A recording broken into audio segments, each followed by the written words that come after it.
Next chapter is binding of referencing environment. ഇപ്പോൾ binding of referencing environment പറയുന്നതിന് മുന്നേ നമ്മൾ ലാസ്റ്റ് ക്ലാസ്സിൽ പറഞ്ഞ സ്കോപ്പ് റൂൾസ് അത് ജസ്റ്റ് ഒന്ന് പറഞ്ഞിട്ട് ഇതിലേക്ക് കയറാം. അപ്പോൾ ലാസ്റ്റ് ക്ലാസ്സിൽ പറഞ്ഞ സ്കോപ്പ് റൂൾസിൽ we are discussing about the variables അഥവാ നെയിംസ് അഥവാ വേരിയബിൾസിൻ്റെ സ്കോപ്പിനെ പറ്റിയാണ് നമ്മൾ ഡിസ്കസ് ചെയ്തത്. അപ്പോൾ അവിടെ നമ്മൾ പറഞ്ഞ ഒരു നെയിമിൻ്റെ സ്കോപ്പ് അല്ലെങ്കിൽ ഒരു വേരിയബിളിൻ്റെ സ്കോപ്പ് എങ്ങനെയാണ് അത് നമുക്ക് രണ്ട് രീതിയിൽ പറഞ്ഞു. സ്റ്റാറ്റിക് അല്ലെങ്കിൽ dynamic. Static means during compile time and dynamic means during run time. അപ്പോൾ കമ്പൈൽ ടൈമിലാകുമ്പോഴത്തേക്ക് we are binding against the global variable. Run ടൈമിലാകുമ്പോഴത്തേക്ക് we are binding against the local variable. അപ്പോൾ ചില കേസിൽ നമ്മളിപ്പോൾ ഒരു സബ് റൂട്ടീനകത്ത് ഒരു വേരിയബിൾ ഡിക്ലെയർ ചെയ്യുകയാണെങ്കിൽ ആ വേരിയബിളിൻ്റെ സ്കോപ്പ് ആ ഒരു സബ് റൂട്ടീനകത്ത് ഇപ്പോൾ ഒരു വേരിയബിൾ ഞാൻ ഡിക്ലെയർ ചെയ്തു, അങ്ങനെയാണെങ്കിൽ ഈ ഡിക്ലെയർ ചെയ്ത വേരിയബിളിൻ്റെ സ്കോപ്പ് ഈ ഒരു പോയിന്റിൽ നിന്ന് താഴേക്ക് മാത്രമാണോ, ഈ ഒരു പോയിന്റിൽ നിന്ന് താഴോട്ട് മാത്രമാണോ, അതോ ഈ ഒരു എൻറ്റയർ ബ്ലോക്കിൽ ഫുള്ളുണ്ടോ, അതോ വേരിയബിൾസിൻ്റെ scope entire throughout the program execution throughout the program അതിൻ്റെ സ്കോപ്പ് എൻറ്റയർലി ദ ഹോൾ പ്രോഗ്രാമിൽ അതിൻ്റെ സ്കോപ്പ് ഉണ്ടോ എന്നൊക്കെയായിരുന്നു നമ്മൾ ആ ചാപ്റ്ററിൽ ഡിസ്കസ് ചെയ്തത്. അതിനകത്ത് ഡൈനമിക് സ്കോപ്പ് പറയുമ്പോഴത്തേക്ക് വേരിയബിൾസിൻ്റെ സ്കോപ്പ് അഥവാ നെയിമിൻ്റെ സ്കോപ്പ് എന്ന് പറയുന്നത് ആ ഒരു പ്രോഗ്രാം എക്സിക്യൂഷൻ്റെ ഫ്ലോയിനെ ഡിപ്പെൻഡ് ചെയ്യും. അപ്പോൾ പ്രോഗ്രാം എക്സിക്യൂഷൻ ഫ്ലോയിൽ വരുന്ന വാല്യൂസ് വെച്ചിട്ടാണ് താഴോട്ട് റൺ ടൈം കമ്പ്യൂട്ടേഷൻ അവിടെ നടക്കുന്നത്. സ്റ്റാറ്റിക്കിൽ പക്ഷേ സ്റ്റാറ്റിക് സ്കോപ്പിങ്ങിൽ വേരിയബിൾസിൻ്റെ സ്കോപ്പ് എന്ന് പറയുന്നത് the value is same throughout the program. ആ സമയത്ത് ഡൈനമിക് സ്കോപ്പിൽ വേരിയബിൾസിൻ്റെ വാല്യൂ എന്ന് പറയുന്നത് depends on the flow of the execution of the program. അതുപോലെ സ്കോപ്പ് ഓഫ് ദ വേരിയബിൾ എന്ന് പറഞ്ഞ ചാപ്റ്ററിൽ നമ്മൾ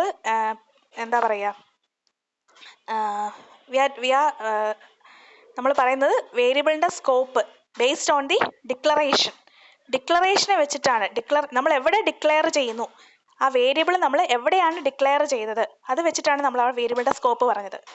നമ്മൾ ഡിക്ലെയർ ചെയ്ത പോയിന്റ് മുതൽ താഴോട്ടാണോ അതിൻ്റെ സ്കോപ്പ്, അതോ ആ ഡിക്ലെയർ ചെയ്ത പോയിന്റിൽ നിന്ന് അതിൻ്റെ മുകളിലുള്ള സ്റ്റേറ്റ്മെൻറ്റ്സിലേക്ക് അതിൻ്റെ സ്കോപ്പ് പോകുന്നുണ്ടോ, അതോ ആ ഡിക്ലെയർ ചെയ്യുന്ന സബ് റൂട്ടിനകത്ത് മാത്രമാണോ അതിൻ്റെ സ്കോപ്പ്, അതോ ത്രൂ ഔട്ട് ദ പ്രോഗ്രാം ആ വേരിയബിളിൻ്റെ സ്കോപ്പ് ഉണ്ടോ, ഇതൊക്കെയാണ് നമ്മൾ സ്കോപ്പ് ഓഫ് ദ വേരിയബിൾ എന്ന് പറഞ്ഞ ചാപ്റ്ററിൽ ഡിസ്കസ് ചെയ്തത്. അപ്പോൾ ബൈൻഡിങ് ഓഫ് റെഫറൻസിങ് എൻവയോൺമെൻറ്റ് എന്താണെന്ന് വെച്ച് കഴിഞ്ഞാൽ നമ്മളൊരു ഫങ്ഷൻ അല്ലെങ്കിൽ ഒരു സബ് റൂട്ടീനകത്തേക്ക് ഒരു സബ് റൂട്ടീൻ തന്നെ ആർഗ്യുമെൻ്റ് ആയിട്ട് പാസ് ചെയ്യുകയാണ്. നമ്മളൊരു ഫംഗ്ഷനകത്തേക്ക് ഒരു സബ് റൂട്ടീൻ തന്നെ പാരാമീറ്റർ ആയിട്ട് പാസ് ചെയ്യുകയാണെങ്കിൽ, നമ്മളൊരു ഫംഗ്ഷനകത്തേക്ക് ഒരു സബ് റൂട്ടീൻ തന്നെ പാരാമീറ്റർ ആയിട്ട് പാസ് ചെയ്യുകയാണെങ്കിൽ നമുക്ക് എങ്ങനെ അതിൻ്റെ സ്കോപ്പ് കമ്പ്യൂട്ട് ചെയ്യാം, എങ്ങനെയാണ് നമ്മൾ അതിൻ്റെ സ്കോപ്പ് കമ്പ്യൂട്ട് ചെയ്യുന്നത്, ഇതാണ് ബൈൻഡിങ് ഓഫ് റെഫറൻസിങ് എൻവയോൺമെൻറ്റ്. ഇപ്പോൾ ബൈൻഡിങ് ഓഫ് റെഫറൻസിങ് എൻവയോൺമെൻറ്റ് നമുക്ക് സ്കോപ്പ് കമ്പ്യൂട്ട് ചെയ്യുന്നത് രണ്ട് രീതിയിൽ കമ്പ്യൂട്ട് ചെയ്യാം. First method is deep binding. Deep binding എന്താണെന്ന് വെച്ച് കഴിഞ്ഞാൽ നമ്മളൊരു ഫംഗ്ഷനകത്തേക്ക് പാസ് ചെയ്യുന്ന പാരാമീറ്റർ എന്ന് പറയുന്നത് ഒരു സബ് റൂട്ടീൻ തന്നെയായിരിക്കും. അതാണ് ഡീപ്പ് ബൈൻഡിങ്. ഇനി next method is shallow binding. Shallow binding means ആ ഒരു സബ് റൂട്ടീൻ കോൾ ചെയ്യുന്ന ടൈമിലായിരിക്കും അതിൻ്റെ run time referencing environment compute ചെയ്യുന്നത്, സ്കോപ്പ് കമ്പ്യൂട്ട് ചെയ്യുന്നത്. ഇപ്പോൾ റെഫറൻസിങ് എൻവയോൺമെൻറ്റ് മീൻസ് നമ്മളൊരു ഫംഗ്ഷനകത്തേക്ക് അല്ലെങ്കിൽ ഒരു സബ് റൂട്ടീനകത്തേക്ക് പാസ് ചെയ്യുന്ന ആർഗ്യുമെൻ്റ് എന്ന് പറയുന്നത് ഒരു സബ് റൂട്ടീൻ തന്നെയായിരിക്കും. അങ്ങനെയാണെങ്കിൽ നമുക്ക് എങ്ങനെയാണ് അതിൻ്റെ സ്കോപ്പ് ഡിറ്റർമൈൻ ചെയ്യാൻ പറ്റുന്നത്, അതാണ് ബൈൻഡിങ് ഓഫ് റെഫറൻസിങ് എൻവയോൺമെൻറ്റിൽ നമ്മൾ നോക്കുന്നത്. രണ്ട് രീതിയിൽ ഡിറ്റർമൈൻ ചെയ്യാൻ പറ്റും. First one is deep binding and second one is shallow binding. Deep binding means referencing environment compute ചെയ്യുന്നത് എങ്ങനെയാണ്, whenever A sub routine is passed as parameter. ഒരു സബ് റൂട്ടീനകത്തേക്ക് പാസ് ചെയ്യുന്നത് പാരാമീറ്റർ എന്ന് പറയുന്ന ഒരു സബ് റൂട്ടീൻ തന്നെയായിരിക്കും. അതാണ് ഡീപ്പ് ബൈൻഡിങ് അഥവാ ഏർലി ബൈൻഡിങ് എന്ന് പറയുന്നത്. Next method is shallow binding. Shallow binding means ആ സബ് റൂട്ടീൻ കോൾ ചെയ്യുന്ന ടൈമിലായിരിക്കും അതിൻ്റെ run time referencing environment compute ചെയ്യുന്നത്. ഷാലോ ബൈൻഡിങ്ങിൻ്റെ വേറൊരു പേരാണ് ലേറ്റ് ബൈൻഡിങ്. അത് ഞാൻ ഇതിന് മുന്നേ ഉള്ള വീഡിയോയിൽ പറഞ്ഞിട്ടുണ്ട്. Deep binding is also called early binding and shallow binding is also called late binding. Deep ബൈൻഡിങ്ങിന് എക്സാമ്പിൾ ആണ് statically scoped languages. Statically scoped languages ആണ് ഡീപ്പ് ബൈൻഡിങ്ങിന് എക്സാമ്പിൾ. അതുപോലെ ഷാലോ ബൈൻഡിങ്ങിന് എക്സാമ്പിൾ ആണ് dynamic scoped languages. Dynamic scoped languages. അപ്പോൾ statically scoped language ആണ് deep ബൈൻഡിങ്ങിന് എക്സാമ്പിൾ. അതിന് എക്സാമ്പിൾ ആണ് നമ്മുടെ സി ലാംഗ്വേജ്. ദെൻ ഷാലോ ബൈൻഡിങ്ങിന് എക്സാമ്പിൾ ആണ് ഡൈനമിക് സ്കോപ്ഡ് ലാംഗ്വേജസ്. ആ ഡൈനമിക് സ്കോപ്ഡ് ലാംഗ്വേജസിൻ്റെ എക്സാമ്പിൾ നമ്മൾ പ്രീവിയസ് വീഡിയോയിൽ കണ്ടതാണ്. Next is sub routine closure. അപ്പോൾ നമുക്ക് ക്ലോഷർ എന്താണെന്ന് നോക്കാം. ക്ലോഷർ എന്ന് വെച്ച് കഴിഞ്ഞാൽ ഡീപ്പ് ബൈൻഡിങ് ഇംപ്ലിമെൻറ്റ് ചെയ്യണമെന്നുണ്ടെങ്കിൽ നമുക്ക് എന്ത് വേണം? ക്ലോഷർ വേണം. ക്ലോഷർ എന്താണെന്ന് വെച്ച് കഴിഞ്ഞാൽ function plus referencing environment. Referencing environment. അപ്പോൾ ക്ലോഷർ എന്ന് വെച്ച് കഴിഞ്ഞാൽ ഫംഗ്ഷനും അതിൻ്റെ റെഫറൻസിങ് എൻവയോൺമെൻറ്റിനെയാണ് നമ്മൾ എന്തെന്ന് പറയുന്നത്? ക്ലോഷർ എന്ന് പറയുന്നത്. അപ്പോൾ റെഫറൻസിങ് എൻവയോൺമെൻറ്റ് എന്താണെന്ന് വെച്ച് കഴിഞ്ഞാൽ ഒരു സബ് റൂട്ടീൻ എക്സിക്യൂട്ട് ചെയ്യുകയാണെന്നുണ്ടെങ്കിൽ, ഒരു സബ് റൂട്ടീൻ കോൾ ചെയ്യുന്ന ടൈമിൽ ആ സബ് റൂട്ടീനെ സ്റ്റാക്കിനകത്തൊരു സ്റ്റാക്ക് ഫ്രെയിം ക്രിയേറ്റ് ചെയ്യും. എന്നിട്ട് അതിനകത്തേക്കാണ് ആ സബ് റൂട്ടീൻ്റെ എക്സിക്യൂഷൻ ആവശ്യമായിട്ടുള്ള ലോക്കൽ വേരിയബിൾസിനെയും റെഫറൻസ് വേരിയബിൾസിനെയും എല്ലാം നമ്മൾ പ്ലേസ് ചെയ്യുന്നത് അല്ലേ? അതാണ് റെഫറൻസിങ് എൻവയോൺമെൻറ്റ് എന്ന് പറയുന്നത്. അതായത് sub routine closure means function plus referencing environment. അതായത് ഒരു സബ് റൂട്ടീൻ എക്സിക്യൂട്ട് ചെയ്യുന്ന ടൈമിൽ ആ എക്സിക്യൂഷൻ ആവശ്യമായിട്ടുള്ള ലോക്കൽ വേരിയബിൾസും അതുപോലെ തന്നെ സ്റ്റാറ്റിക് ചെയിൻ അഥവാ സ്റ്റാറ്റിക് ലിങ്ക് നമ്മൾ ലാസ്റ്റ് വീഡിയോയിൽ കണ്ടായിരുന്നു. സ്റ്റാറ്റിക് ലിങ്ക് എന്താണ്? അതായത് ഒരു സബ് റൂട്ടീൻ എക്സിക്യൂട്ട് ചെയ്തുകൊണ്ടിരിക്കുമ്പോൾ അതിനകത്ത് നെസ്റ്റഡ് സബ് റൂട്ടീൻസ് ഉണ്ട് എന്നുണ്ടെങ്കിൽ നമ്മൾ എന്താണ് ഇപ്പോൾ എ കോൾസ് കഴിഞ്ഞ ദിവസം ഒരു സ്റ്റാക്ക് ഫ്രെയിമിൽ A calls B, B calls C, nested sub routines നമ്മൾ കണ്ടിരുന്നു. അപ്പം നെസ്റ്റഡ് സബ് റൂട്ടീൻസിൽ നമുക്ക് ഇപ്പോൾ എ എന്ന് പറഞ്ഞ സബ് റൂട്ടീനിൽ നിന്നുകൊണ്ട് ഡയറക്റ്റ് നമുക്ക് ആ സ്റ്റാക്ക് ഫ്രെയിമിലുള്ള ലാസ്റ്റ് പൊസിഷനിലുള്ള പൊസിഷനിലേക്ക് നമുക്ക് ഡയറക്റ്റ് ജമ്പ് ചെയ്ത് അതിനകത്തുള്ള ലോക്കൽ വേരിയബിൾ ആക്സസ് ചെയ്യാനായിട്ട് നമുക്ക് പറ്റില്ല. അപ്പം നമ്മളവിടെ എന്ത് യൂസ് ചെയ്തു? സ്റ്റാറ്റിക് ചെയിൻസ് യൂസ് ചെയ്തു. അപ്പോൾ അതെല്ലാം എവിടെ വരുന്നത്? റെഫറൻസിങ് എൻവയോൺമെൻറ്റിനകത്ത് വരുന്നത്. അപ്പോൾ ഇതാണ് സബ് റൂട്ടീൻ ക്ലോഷർ. അപ്പോൾ ഡീപ്പ് ബൈൻഡിങ് ഇംപ്ലിമെൻറ്റ് ചെയ്യണമെന്നുണ്ടെങ്കിൽ നമുക്ക് എന്ത് വേണം? സബ് റൂട്ടീൻ ക്ലോഷർ വേണം. അതായത് ആ സ്റ്റാറ്റിക് ചെയിനകത്ത് ആക്റ്റീവായിട്ട് നിൽക്കുന്ന എല്ലാ ബൈൻഡിങ്സും എവിടെ ഉണ്ടാവും? റെഫറൻസിങ് എൻവയോൺമെൻറ്റിൽ ഉണ്ടാവും. അതാണ് sub routine closure. Next is first class object. First class object means the object can be passed as a parameter. The object can be passed as a parameter. We can return a value from a subroutine and assign to a variable. We can assign an object to a variable. We can assign a value to a variable. Example ആണ് primitive data types like integer, character, etc. Next is second class object. Second class object means we can pass an object as a parameter but not return from a subroutine. Or we can assign a value to a variable. Example is arrays. Next is third class object. Third class object means object cannot be passed as a parameter. Parameter ആയിട്ട് നമുക്ക് ഒബ്ജക്റ്റിനെ pass ചെയ്യാൻ പറ്റത്തില്ല. Cannot be returned from a subroutine and cannot be assigned to a variable. അതിന് example ആണ് labels. Programming ലാംഗ്വേജസിലുള്ള labels ആണ് അതിന് example. Labels അറിയാമല്ലോ നിങ്ങൾക്ക്. അപ്പോൾ നമുക്ക് ലേബിൾസ് യൂസ് ചെയ്യണം. നമുക്ക് അതിലേക്ക് ഒരു പാരാമീറ്റർ ആയിട്ട് ഒരു ഒബ്ജക്റ്റ് പാസ് ചെയ്യാൻ പറ്റത്തില്ല. സബ് റൂട്ടിൽ നിന്നൊരു വാല്യൂ നമുക്ക് റിട്ടേൺ കിട്ടുന്നില്ല. And cannot be assign to a variable. ചില ഗോ ടു സ്റ്റേറ്റ്മെൻറ്റിൽ ഗോ ടു ദി അഡ്രസ്സ് നമുക്ക് ചിലപ്പോൾ ആദ്യത്തെ സ്കാനിങ്ങിൽ നമുക്ക് കിട്ടിയെന്ന് വരില്ല. അതാണ് അതിന് example. Next is limited extent and unlimited extent. First limited extent എന്താണെന്ന് നോക്കാം. നമ്മുടെ കയ്യിലൊരു സബ് റൂട്ടീൻ ഉണ്ടെന്ന് വിചാരിക്കുക. അപ്പോൾ ആ സബ് റൂട്ടീൻ കോൾ ചെയ്യുന്ന ടൈമിൽ ആ സബ് റൂട്ടീനകത്ത് കുറച്ച് ലോക്കൽ വേരിയബിൾസ് ഉണ്ടാവും. ആ ലോക്കൽ വേരിയബിൾസിൻ്റെ സ്കോപ്പ്, അതിനകത്ത് ഡിക്ലെയർ ചെയ്തിരിക്കുന്ന ലോക്കൽ വേരിയബിൾസിൻ്റെ സ്കോപ്പ് എന്ന് പറയുന്നത് ആ സബ് റൂട്ടീനകത്ത് മാത്രമായിരിക്കും. അപ്പോൾ ആ സബ് റൂട്ടീൻ എക്സിറ്റ് ചെയ്യുന്ന ടൈമിൽ ഈ ലോക്കൽ വേരിയബിൾസിനെല്ലാം എന്ത് ചെയ്യും? ഡിസ്ട്രോയ് ചെയ്യും. കണ്ടോ? Destroyed at the end of the scope execution. അപ്പോൾ അങ്ങനെയുള്ള ലോക്കൽ വേരിയബിൾസിനെ സ്റ്റോർ ചെയ്യുന്നത് സ്റ്റാക്കിലാണ്. ഇതാണ് സബ് റൂട്ടീൻ്റെ കേസ്. അപ്പോൾ സബ് റൂട്ടീൻ എക്സിറ്റ് ചെയ്യുന്ന ടൈമിൽ ആ ലോക്കൽ വേരിയബിൾസിനെ ഡിസ്ട്രോയ് ചെയ്യും. ഡിസ്ട്രോയ് ചെയ്ത ലോക്കൽ വേരിയബിൾസിനെ പോയിന്റേഴ്സ് യൂസ് ചെയ്ത് ആക്സസ് ചെയ്യാൻ ട്രൈ ചെയ്ത് കഴിഞ്ഞാൽ അത് ഡാംഗ്ലിംഗ് റെഫറൻസിലേക്ക് പോകും. അപ്പോൾ സബ്റൂട്ടീൻ ഇതാണ് സബ്റൂട്ടീൻ്റെ കേസ്. ഇനി സബ്റൂട്ടീൻ നമ്മളൊരു സബ്റൂട്ടീൻ ക്ലോഷർ നമ്മൾ ക്രിയേറ്റ് ചെയ്ത് വെച്ചിട്ടുണ്ട് എന്ന് വിചാരിക്കുക. ആ സബ്റൂട്ടീൻ ക്ലോഷറിന് കുറച്ച് ലോങ് ലൈഫ് പീരീഡ് ആണ്, കുറച്ച് എക്സ്റ്റെൻഡഡ് ലൈഫ് പീരീഡ് അസൈൻ ചെയ്തിട്ടുണ്ടെങ്കിൽ നമുക്ക് ഈ ലോക്കൽ വേരിയബിൾസിനെ ആ സബ്റൂട്ടീൻ ക്ലോഷറിനകത്തേക്ക് ആവശ്യമുണ്ട് എന്നുണ്ടെങ്കിൽ നമ്മളതിനെ, അതായത് സബ്റൂട്ടീൻ ക്ലോഷറിന് കുറച്ച് ലോങ് ലീവ്ഡ് സബ്റൂട്ടീൻ ക്ലോഷർ ആണെന്നുണ്ടെങ്കിൽ നമുക്ക് ഈ ലോക്കൽ വേരിയബിൾസിനെ അതിനകത്തേക്ക് ആക്സസ് ചെയ്യേണ്ടി വരും.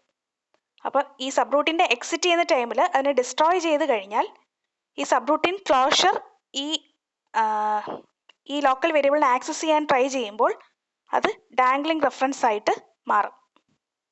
ഓക്കെ, അപ്പോൾ ഈ ഒരു ഡിസഡ്വാൻറ്റേജ് ഓവർകം ചെയ്യുന്നതിന് വേണ്ടിയിട്ടാണ് നമ്മൾ എന്ത് സൊല്യൂഷൻ കൊണ്ടുവന്നത്? അൺലിമിറ്റഡ് എക്സ്റ്റെൻഡ് എന്ന് പറഞ്ഞ ഓപ്ഷൻ സൊല്യൂഷൻ കൊണ്ടുവന്നത്. അൺലിമിറ്റഡ് എക്സ്റ്റെൻഡിൽ എന്താ ചെയ്യുന്നതെന്ന് വെച്ച് കഴിഞ്ഞാൽ ഈ വേരിയബിൾസിനെല്ലാം ഒരു അൺലിമിറ്റഡ് എക്സ്റ്റെൻഡ് പീരീഡ് അസൈൻ ചെയ്യുന്നു. അപ്പോൾ ആവശ്യമുള്ളപ്പോൾ അതിൻ്റെ യൂസേജ് കഴിഞ്ഞതിന് ശേഷം അതിന് എന്ത് ചെയ്യും? ഗാർബേജ് കളക്ടർ ഐഡൻറ്റിഫൈ ചെയ്യും. ഫർദർ ഇനി അതിന് യൂസ് ഉണ്ടോ, യൂസ് ഇല്ല എന്ന് കണ്ടു കഴിഞ്ഞാൽ ഗാർബേജ് കളക്ടർ തന്നെ എന്ത് ചെയ്യും? അങ്ങനെയുള്ള ലോക്കൽ വേരിയബിൾസിനെ ഗാർബേജ് കളക്ടർ തന്നെ റിമൂവ് ചെയ്യും. അപ്പോൾ ഈ സബ്റൂട്ടീൻ ക്ലോഷേഴ്സിൻ്റെ റെഫറൻസിങ് എൻവയോൺമെൻറ്റിൽ റൺ ടൈമിലാണ് ആ വേരിയബിൾസ് എടുക്കുക. അപ്പോൾ അങ്ങനെയുള്ള ലോക്കൽ വേരിയബിൾസിനെ അലോക്കേറ്റ് ചെയ്യുന്നത് ഹീപ്പിലാണ്. Limited extent means static scoping language ആണ്. അപ്പോൾ അങ്ങനെയുള്ള ലോക്കൽ വേരിയബിൾസിനെ സ്റ്റോർ ചെയ്യുന്നത് സ്റ്റാക്കിലും ആയിരിക്കും. ഇനി നമുക്ക് ഡീപ്പ് ബൈൻഡിങ്ങിന് ഒരു എക്സാമ്പിൾ നോക്കാം. ഡീപ്പ് ബൈൻഡിങ് എന്താണ്? ഒരു ഫംഗ്ഷനകത്തേക്ക് പാസ് ചെയ്യുന്ന ആർഗ്യുമെന്റ് എന്ന് പറയുന്നത് ഒരു ഫംഗ്ഷൻ തന്നെ ആയിരിക്കും അല്ലേ? ഒരു ഫംഗ്ഷനകത്തേക്ക് പാസ് ചെയ്യുന്ന ആർഗ്യുമെന്റ് എന്ന് പറയുന്നത് ഒരു ഫംഗ്ഷൻ തന്നെ ആയിരിക്കും. അപ്പോൾ ഈ ഒരു പ്രോഗ്രാം നോക്കി, മെയിൻ ഫംഗ്ഷനകത്തുള്ള ഗ്ലോബൽ വേരിയബിൾ ആണ് THRS35. ഷോ എന്ന് പറഞ്ഞ ഫംഗ്ഷൻ കോൾ ചെയ്തു. ഷോ എന്ന് പറഞ്ഞ ഫംഗ്ഷനകത്ത് പാസ് ചെയ്തിരിക്കുന്ന ആർഗ്യുമെന്റ് ആണ് ഓൾഡർ അല്ലേ? ഡീപ്പ് ബൈൻഡിങ്ങിൽ ഒരു സബ്റൂട്ടീൻ തന്നെയാണ് ഫംഗ്ഷനകത്തേക്ക് പാസ് ചെയ്യുന്നത്. അപ്പോൾ ഇവിടെ പാസ് ചെയ്തിരിക്കുന്ന ഫംഗ്ഷനാണ് ഓൾഡർ. അപ്പോൾ നേരെ ഓൾഡർ എന്ന് പറഞ്ഞ ഫംഗ്ഷനിലേക്ക് വന്നു. അവിടെ റിട്ടേൺ p.age. അപ്പോൾ പിക്ക് വേണ്ടി ഇവിടെ വരുന്ന വാല്യൂ എന്ന് പറയുന്നത് 35 ആണ്. കാര്യം എന്താ? ഷോ എന്ന് പറഞ്ഞ ഫംഗ്ഷൻ നെസ്റ്റ് ചെയ്തിരിക്കുന്നത് മെയിൻ ഫംഗ്ഷനകത്താണ് അല്ലേ? അപ്പോൾ deep binding it is called early binding അല്ലേ? അപ്പോൾ ഇവിടെ നമ്മൾ ഏർലി ബൈൻഡിങ്ങിൽ നമ്മൾ ഗ്ലോബൽ വേരിയബിൾ ആയിട്ടായിരിക്കും നമ്മൾ ബൈൻഡിങ് ഇവിടെ നടക്കുന്നത്. സോ ഇവിടെ റിട്ടേൺ ചെയ്യുന്ന വാല്യൂ 35 ആയിരിക്കും. അടുത്താണ് ഷാലോ ബൈൻഡിങ്ങിൽ റെഫറൻസിങ് എൻവയോൺമെന്റ് എന്ന് പറയുന്നത് പ്രോഗ്രാമിൻ്റെ എക്സിക്യൂഷൻ്റെ ഫ്ലോ അനുസരിച്ചിട്ടാണ്, അതായത് പ്രോഗ്രാമിനകത്തുള്ള വേരിയബിൾ ഡിക്ലറേഷൻ്റെ ഓർഡർ അനുസരിച്ചിട്ടാണ് പോകുന്നത്. അപ്പോൾ ഇവിടെ മെയിൻ ഫംഗ്ഷൻ കോൾ ചെയ്തു, ഷോ എന്ന് പറഞ്ഞ ഫംഗ്ഷനിലേക്ക് വന്നു. ഷോ എന്ന് പറഞ്ഞ ഫംഗ്ഷനിലേക്ക് വന്നു. അതിനകത്ത് THRESൻ്റെ വാല്യൂ 20 എന്നാണ്. ഷോ എന്ന് പറഞ്ഞ ഫംഗ്ഷൻ, ഓർഡർ എന്ന് പറഞ്ഞ ഫംഗ്ഷൻ ഷോയ്ക്കകത്താണ് എഴുതിയിരിക്കുന്നത് അല്ലേ? അപ്പോൾ ഓർഡർ P. അപ്പോൾ ഓർഡർ എന്ന് പറഞ്ഞ ഫംഗ്ഷനകത്തേക്ക് പോകുമ്പോഴത്തേക്ക് അവിടെ റിട്ടേൺ ചെയ്യുന്ന വാല്യൂ എന്ന് പറയുന്നത് ഷോയ്ക്കകത്തുള്ള ലോക്കൽ വേരിയബിൾ ആയിരിക്കും.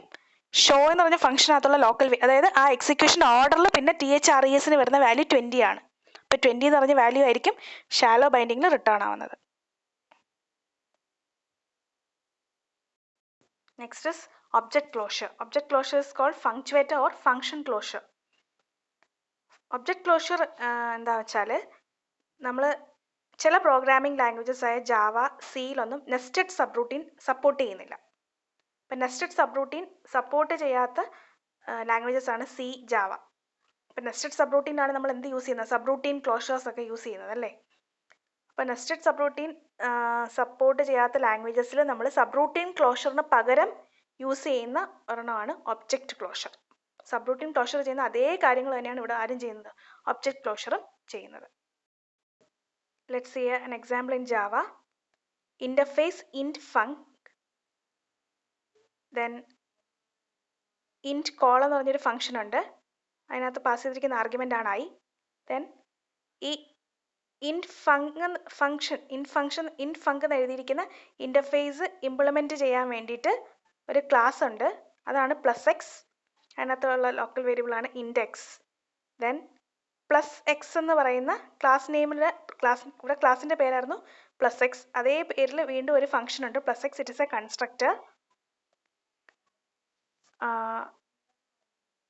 കൺസ്ട്രക്ടർ. ദെൻ കോൾ എന്ന് പറഞ്ഞൊരു ഫംഗ്ഷൻ ഉണ്ട്, അതിനകത്തേക്ക് ഐ പ്ലസ് എക്സ് ചെയ്ത് റിട്ടേൺ ചെയ്യും. ഐയിലേക്ക് ഐ പ്ലസ് എക്സ് കമ്പ്യൂട്ട് ചെയ്യും അവിടെ.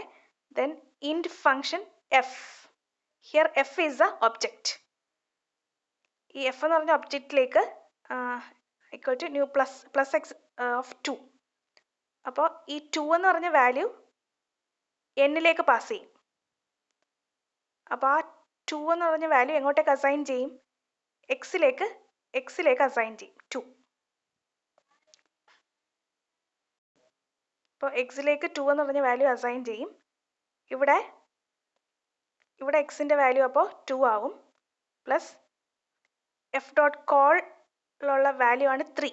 അതായത് ഐയുടെ വാല്യൂ ആണ് കോൾ ഫംഗ്ഷൻ. കണ്ടോ, കോളിലേക്കുള്ള വാല്യൂ ആണ് 3. അതായത് 3 എന്ന് പറഞ്ഞ വാല്യൂ ഐയിലേക്ക് പാസ് ചെയ്യും. അപ്പോൾ 3 + 2 ഈക്വൽസ് എത്ര പ്രിൻറ്റ് ചെയ്യും? 5 എന്ന് പ്രിൻറ്റ് ചെയ്യും. അപ്പോൾ സബ് റൂട്ടീൻ ക്ലോഷർ സപ്പോർട്ട് ചെയ്യാത്ത പ്രോഗ്രാമിംഗ് ലാംഗ്വേജസ് ഉണ്ട്, അവിടെയാണ് നമ്മൾ ഒബ്ജക്റ്റ് ക്ലോഷർ യൂസ് ചെയ്യുന്നത്. അതായത് സബ് റൂട്ടീൻ ക്ലോഷർ ചെയ്യുന്ന അതേ പ്രോപ്പർട്ടീസ് ഒക്കെ തന്നെയാണ്, അതേ കാര്യങ്ങൾ തന്നെയാണ് ഒബ്ജക്റ്റ് ക്ലോഷറും ചെയ്യുന്നത്. ഒബ്ജക്റ്റ് ക്ലോഷറിനെ വിളിക്കുന്ന വേറൊരു പേരായിരുന്നു ഫങ്ക്ച്വേറ്റർ അഥവാ ഫങ്ഷൻ ക്ലോഷർ. അപ്പോൾ ഈ ചാപ്റ്ററിൽ നമ്മൾ കണ്ടത് ഒരു ഫംഗ്ഷനകത്തേക്ക് ഒരു സബ് റൂട്ടീനെ പാരാമീറ്ററായിട്ട് നമുക്ക് പാസ് ചെയ്യാനായിട്ട് പറ്റും.